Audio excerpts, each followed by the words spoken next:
मथुरा वृंदावन मार्ग स्थित वृंदावन के वृंदावन गार्डन होटल में उस वक्त हड़कंप मच गया जब होटल में आग लग गई, जिसके चलते चारों तरफ अफरा तफरी मच गई। आपको बताते चले कि वृंदावन के रामकृष्ण मिशन अस्पताल के सामने बने हुए वृंदावन गार्डन होटल में शॉर्ट सर्किट के चलते आग लग गई। शादी उसमें 2 लोगों की भी मौत हो गई है और एक व्यक्ति गंभीर रूप से घायल बताया जा रहा है। आपको बताते चले कि कोर्ट होटल में हुई घटना के बाद वहां पर पिछले कुछ दिनों से भागवत चल रही थी, जिसमें बाहर से यात्री रुके हुए थे जो कि सैकड़ों की संख्या में थे। इस बात की सूचना जब पुलिस को मिली तो दमकल की गाड़ियां लगभग 1 घंटे लेट पहुंची, जिसके चलते आग और तेज हो गई। जैसे ही दमकल गाड़ियां पहुंची, दमकल की गाड़ियों ने कड़ी मशक्कत के बाद आग पर काबू पाया और वहीं 2 लोगों की मौत की पुष्टि भी हुई है। सबसे बड़ा सवाल यह है कि इस हादसे के बाद इस प्रशासन क्या कार्रवाई करता है, क्योंकि बताया यह भी जा रहा है कि इन पर सिर्फ मैरिज होम का इलाज संस्था जिसके चलते हैं होटल भी चल रहा था, जो कि गैरकानूनी है। अब देखना है कि इस तरह से जो वृंदावन में और भी होटल बने हुए उन पर प्रशासन क्या कार्रवाई करता है। और वृंदावन नगर में जो फायर स्टेशन की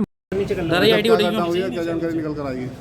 देखिए, ये मथुरा में वृंदावन में होटल वृंदावन गार्डन है, जिसमें सुबह के समय ये सूचना मिली कि इनके टॉप फ्लोर पे एक कमरे में आग लग गई है, जिसके बाद सीएफओ और फायर की टीम तत्काल मौके पे पहुंची। अन्य वरिष्ठ अधिकारी तत्काल मौके पे पहुंचे।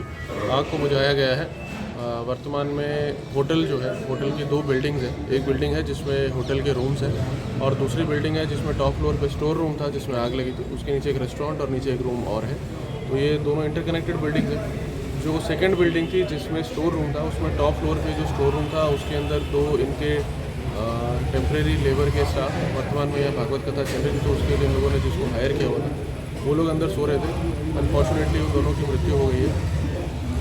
ऐसा प्रतीत होता है कि क्योंकि उस कमरे में इनकी सारी फाइल्स, पर्दे, टेंट का सारा सामान, कुछ इलेक्ट्रॉनिक्स की चीज़ें, हीटर वगैरह अन्य चीज़ें रखी हुई थी, तो प्रथम दृष्टया हो सकता है या तो किसी शॉर्ट सर्किट या किसी बिजली के ऐसी चीज़ की वजह से जिससे आग लगने से वो चीज़ फैल गई, ऐसा प्रतीत हो रहा है। बट अभी हमारी पूरी टीम यहीं पर है। सारी चीज़ों की संपूर्ण जानकारी करने के बाद ये अवगत कराया जाएगा कि इसका मूल कारण फायर का क्या रहा। फायर को एक कमरे तक ही रोक दिया गया था, जो कि टॉप स्टोर रूम था। जो दूसरी बिल्डिंग थी जिसमें गेस्ट रहते हैं, जो इनका मेन होटल का गेस्ट या रूम्स हैं जो बेसिकली, उसमें फायर कहीं पर भी नहीं आई। सभी गेस्ट को सेफली इवैक्यूएट कर दिया गया है। किसी प्रकार से अन्य कोई समस्या वर्तमान में नहीं है।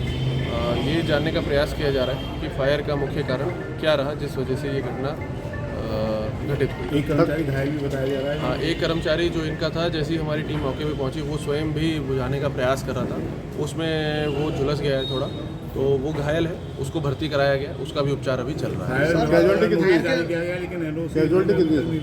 2 कैजुअल्टी हैं और जैसा मैंने बताया कि वो सारी चीज़ें भी चेक की जा रही हैं कि क्या क्या जो हमारे नॉर्म्स के नोटिस वगैरह सारे दिए गए हैं, उसमें किन किन चीज़ों में कमियां थी, क्या क्या चीज़ें थी, वो संपूर्ण जांच का विषय है और जांच उपरांत उसके संबंध में आपको विस्तृत डिटेल्स भी दी जाएंगी। सबसे बड़ी कमी यहाँ देखी जा रही है फायर स्टेशन की। वृंदावन एक बड़ा टूरिस्ट स्थल है और यहाँ इस तरह की घटना होती है, कंजेस्टेड गलियाँ हैं। फायर स्टेशन की काफ़ी डिमांड भी रही है, कई बार पत्र। फायर स्टेशन का प्रपोजल भी है, उसमें शासन से बात भी हो गई और बहुत जल्द वो चीज़ हो भी जाएगी। उसके संबंध में हमारे द्वारा जानकारी भी दे दी गई है। उसके अलावा हमारी टीम्स यहाँ मौके पर रहती हैं, क्योंकि जब तक फायर स्टेशन नहीं है तब तक भी फायर टेंडर्स और हमारी टीम्स यहाँ मौके पर रहती हैं, क्योंकि वृंदावन अपने आप में एक बड़ा शहर है। तो वहाँ पे टीमों को इसीलिए लगा के लगातार रखा जाता है ताकि अगर ऐसी कोई समस्या घटित हो तो ऐसा ना हो कि मथुरा से गाड़ियों को आना पड़े। तो वो चीज़ हम लोग टेकअप कर रहे हैं। फायर स्टेशन भी बहुत जल्दी वृंदावन में बनेगा, लेकिन तब तक हम लोग अपनी टीम से भी उस चीज़ को मैनेज कर रहे हैं। Thank you.